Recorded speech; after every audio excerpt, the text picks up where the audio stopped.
You are standing on a slope of hard snow. The wind has been picking at the tent for hours. The night is a grey living thing.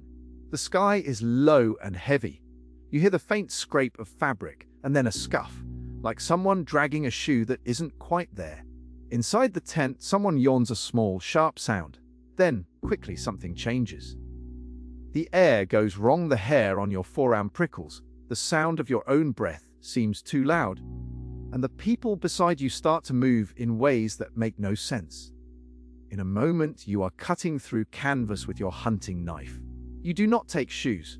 You do not take coats. You run into the dark. That sudden, pointless flight is the heart of the Dyatlov Pass mystery. What pushed 9 experienced hikers, students and recent graduates used to the Ural winter, out into a night that should have killed them? What made them cut open a tent from the inside and flee into subzero air in socks and stockings? Why did the bodies turn up where they did, spread across a slope and frozen forest? Some stripped, some dressed in other people's clothes, some crushed as though struck by a great force, others simply stiff and pale from cold. These are the fingerprints we trace: a torn tent, barefoot footprints, a scant fire, puzzling injuries, a few flashes of radiation on clothing, and a file drawer of official reports and rumors that only make the scene stranger. Start with the camp. The hikers were a close group, young and competent. They had planned an intense winter trek across the northern slopes of the Ural range. They were on a timetable and expert at making camps. On the night in question, their tent was pitched on the slope of a mountain called Sakal, Dead Mountain, in the language of the local Mansi people. Not at the flat top. The slope faces a broad valley, wind whistles through it.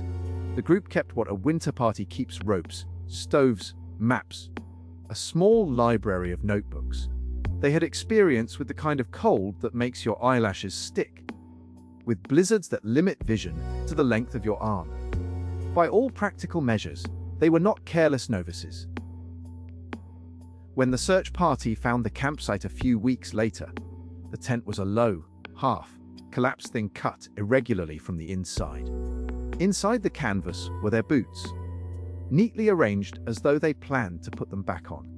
The only long-term bodies found near the tent were 2 of the hikers, faces up, in a small clearing about a kilometer down from the camp, a clearing where a small fire had been built. A single shoe lay a few yards away. The rest of the group was missing. Footprints told a rude, urgent story. Bare feet, socks, and slippers left the tent in a ragged trail across the snow. Those prints headed downward, away from the ridge, then branched in 2, and then in 3. People moving apart for reasons we can only guess. Whatever drove them out of the tent, it robbed them of the usual caution they left wrapped in what they could snatch. No boots. Some without even trousers. For hikers who had endured Ural nights before, that is the first puzzle. Pain. The second is the order in which they were found. Some bodies lay near that small fire. 2 were partially clothed and seemed to die of exposure. Others were discovered later, scattered in a ravine 200 meters down, under 5 meters of fast-packed snow, and looked as though they had been struck by something that crushed internal organs, while leaving their skin unmarked. Autopsies recorded 2 types of death. 6 of the 9 showed classic signs of death by hypothermia: the skin waxy and pale, the blood thick, the heart at an exhausted, slow beat. Those bodies had no unexplained internal injuries. They froze to death in the forest, to some apparently after trying to make a shelter and failing. The other 3, however, presented injuries that baffled the doctors. One had a fractured skull. Another had multiple broken ribs and a crushed chest. The third had injuries to the face and skull described in official files as major mechanical force, the kind of force examiners compared to a car crash. Yet the skin showed no corresponding external bruising in several places. 1 pair of eyes and 1 tongue were reported missing when the corpses were examined. Later investigators suggested scavenging animals as a likely cause. The records also contain a note that a few items of clothing retrieved from the dead carried low levels of radioactive contamination. Those three lines, major mechanical force, missing ice tongue, and radiation detected, are the places where stories multiply. People have been trying to fit those pieces together for decades. Each explanation feels like a key that opens some doors and jams others. The avalanche theory is simple and strong. A slab of snow moved, hit the tent, the hikers fled in panic, and later some were knocked around by falling snow and ice. That explains the tent slashed from the inside. It explains why they fled downhill toward what they hoped was shelter. It explains how some ended up under deep snow, but critics point out that the slope above their campsite is unusually gentle for a classic avalanche. The geometry doesn't shout, slabs slide. For an avalanche to flatten a tent and crush a chest to the degree described, it helps to have mass and speed. Yet the slope, according to later surveys, should not have produced the kind of destructive force the autopsies recorded. That hole in the avalanche theory is how the more inventive hypotheses found room to breathe. Some have argued that a secret military test, a parachute mine or some experimental device, may have produced a pressure wave that killed without tearing the skin. Others point, with the low voice of a thriller, to bright lights seen in the night sky by nearby villagers and to the presence of military units testing rockets in the region. Those lead to a cold corridor of rumor. Maybe a stray test went wrong. Maybe an explosion frightened the hikers into flight and then created lethal internal injuries. The trouble is evidentiary. There is no smoking gun. The military units in the area at the time were real, and secrecy in the Soviet Union was thick. But nothing in the victims' bodies was radioactive in the amounts you'd expect after a closed nuclear blast. And the kinds of wounds the doctors noted didn't look like burn injuries from an explosion. The field notes record no blast crater, no singed snow. We do know that later investigators found trace contamination on some garments, but contamination can come from many places: factory work, medical isotopes, or even prior exposure near industrial sites. It doesn't prove a nuclear or bomb-related event. One of the stranger natural explanations is built around sound infrasound. Wind sweeping over a pass can create very low-frequency sound waves that humans can't hear, but can feel. In controlled experiments, exposure to certain infrasound can make people feel dread, panic, or a sense of imminent doom. There's also a specific pattern of wind and slope, a Raman vortex street, where low-frequency waves amplify. Imagine, in the dark, with snow scouring the landscape, a sound so low you don't hear it consciously, but that makes your chest tighten and your mind leap to danger. A small slab of snow might have slid that night and produced a roar. The group, already exposed to a weird infrasonic atmosphere, panicked and fled. Some ran in their socks because they wanted to move fast. Others hesitated. They scattered. Infrasound ties together the tent cut from the inside, and the strange haste that cost them boots. It does not easily explain crushed bodies and fractured skulls. For that you need weight and impact. So what about weight without slope? Some theorists point to a soft avalanche, a slab that moves slowly and then builds pressure in a narrow channel, burying pockets of snow around a body and compressing the chest like a vice. That could cause internal organ damage without large external tearing, because the force is distributed and sudden. The investigators who returned to the site decades later argued that a delayed slab avalanche, perhaps triggered by the hiker's own footsteps or by a wind-loaded ridge, could have trapped some members in the shallow shelter behind the tent and later caused heavy, crushing loads as drifted snow packed down hours later. This deadly slow squeeze fits the injuries in principle, and in 2020 Russian prosecutors reopened the case and closed it again, saying a small avalanche was the likely cause. That decision settled nothing for many observers. It explained a lot and left the rest as it was before messy and human. Before we leave the geology, there is the human detail you will not shake. Picture yourself at that fire, to two people lying on their backs with their arms out, frozen but not tucked into the fetal posture that often accompanies hypothermia. One of them looked as though he had been trying to roll onto his back and call for help. The other seemed to have been attempting to keep the fire alive. Someone had left a shoe several yards off, upright in the snow, as if abandoned mid-step. Those small gestures, a shoe standing like an exclamation point, a hat found under a scarf folded with care, are the things that make the scene not only a forensic file, but a human event. It becomes easier to imagine the panic, the cold shock, the confusion. Let's go back inside the autopsy room for a moment and linger over the bodies.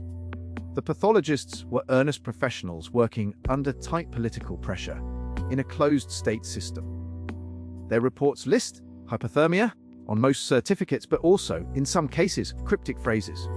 Severe mechanical injury of the skull and chest, or bleeding in the chest. Fractures comparable to an impact with a blunt, heavy object. They did wonder aloud about certain soft tissue losses. Eyes absent, tongue absent. Later investigators and animal behavior experts suggested scavengers, foxes and birds, had eaten soft exposed tissue where the faces were nearest the surface. In cold climates, scavengers will pick at warm places, but this was not warm weather. Time and exposure complicate bodies in ways that can look sinister to a mind hungry for drama. That concession, that animals likely explained those particular mutilations, removes one layer of horror from the case. But even with that accounted for, the internal trauma remains. Crushing blows from a falling tree, a trench of hard snow, or human violence could all produce similar fractures. But there is no sign of a struggle, no defensive wounds, no sign that the hikers were fighting one another. Then there is the curious matter of clothing.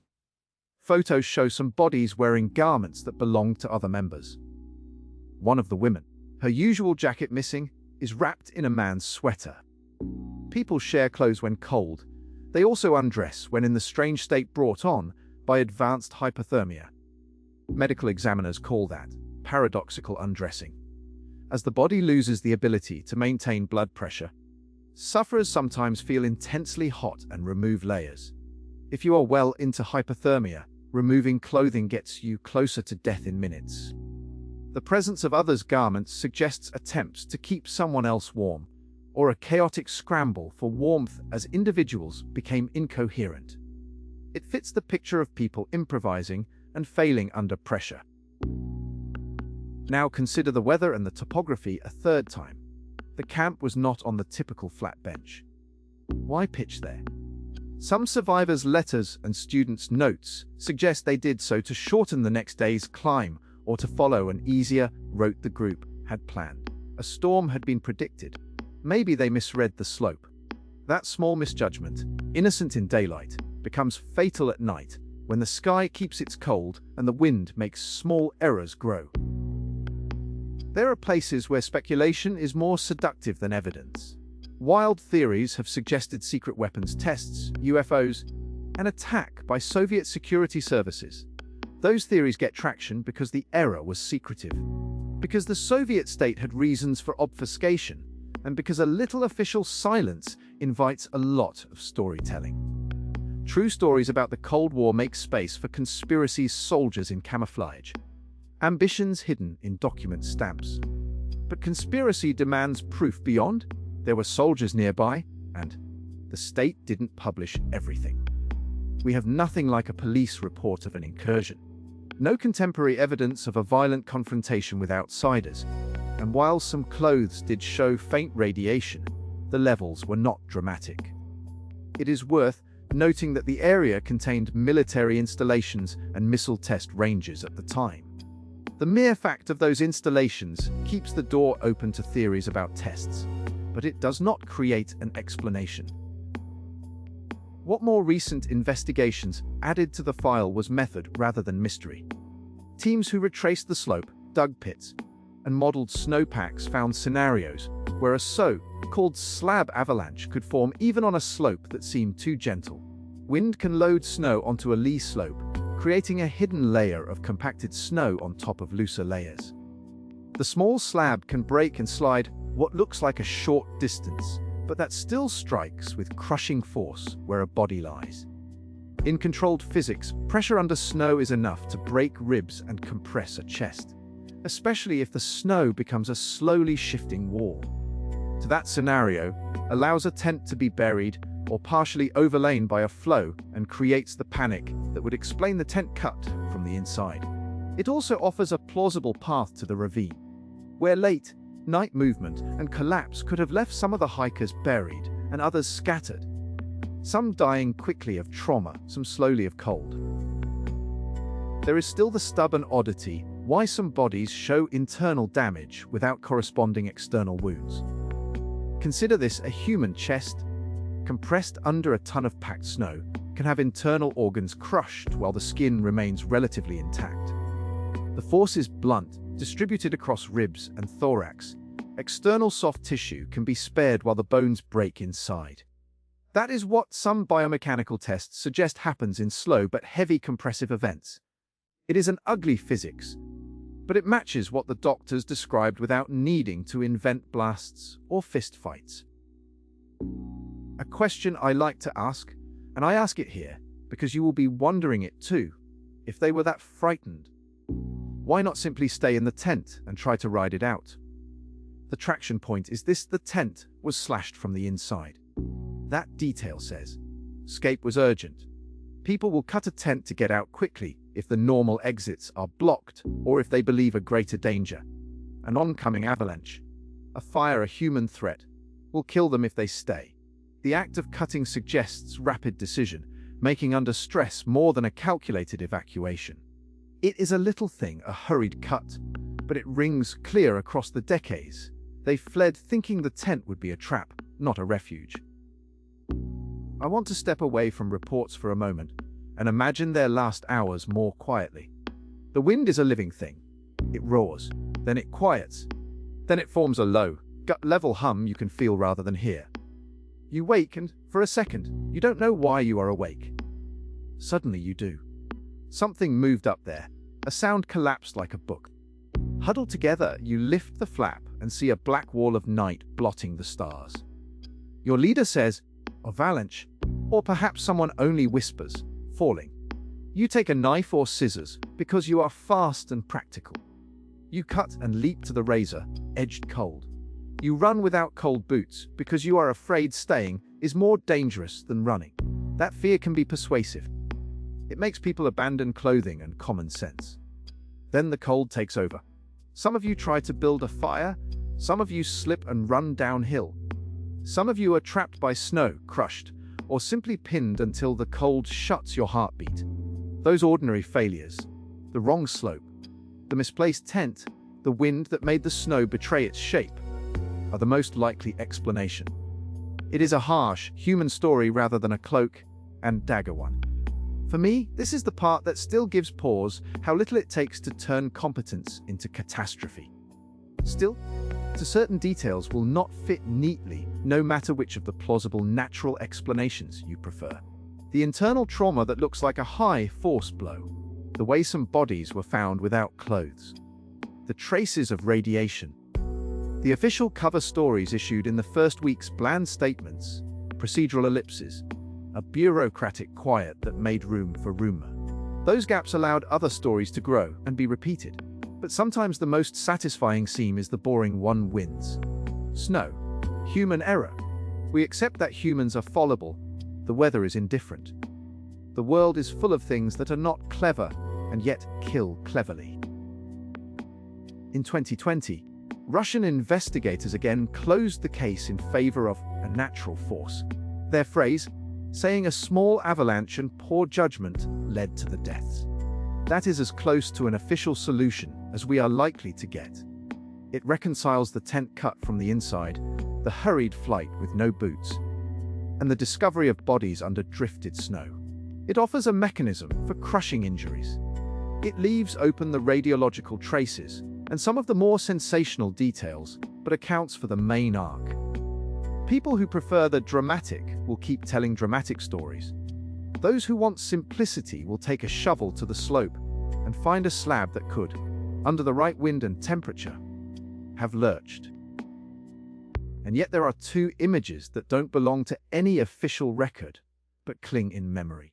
The first is of that single upright boot in the snow, frozen mid-step, a human punctuation mark. The second is of a torn page from a diary, later recovered, a line of everyday competence ending mid-sentence. We went to the slope to, and then the page is blank. That blankness is not a conspiracy. It is what happens when the sentence of someone's life is broken by a wind that doesn't measure its force in human terms. What else might be lost? Bodies decompose, evidence drifts, and witnesses die. We have reports and autopsies and careful later modeling. But the weather erases footprints, and the mind reshapes fear into something recognizable. If there is a single lesson to carry out of this, it is both modest and heavy. The world is capable of very ordinary, unglamorous violence. A slope and a wind, a misjudged campsite, and a group's scramble to survive can produce a tableau so strange it invites monsters into the story. For years, people preferred monsters. It is easier to sleep if death is a moral enemy rather than a capricious weather pattern. We close on that torn tent, now a neat, studied artifact behind glass in a museum that didn't exist when the hikers were alive. Imagine standing there, looking at the cut canvas, thinking of warmth, and seeing the sky beyond it far, cold and indifferent. The one lingering question that keeps its weight is this: among all the ordinary things that can become catastrophic in the dark, what small decision, a choice of campsite, a snatch at a blade, a misread wind, was the fulcrum that flipped 9 competent lives into a long puzzle? We will probably never know which, and in that not knowing the story holds its last quiet terror how thin the line is between skill and disaster, and how much of what we call fate is just weather and human haste folded together in a winter night.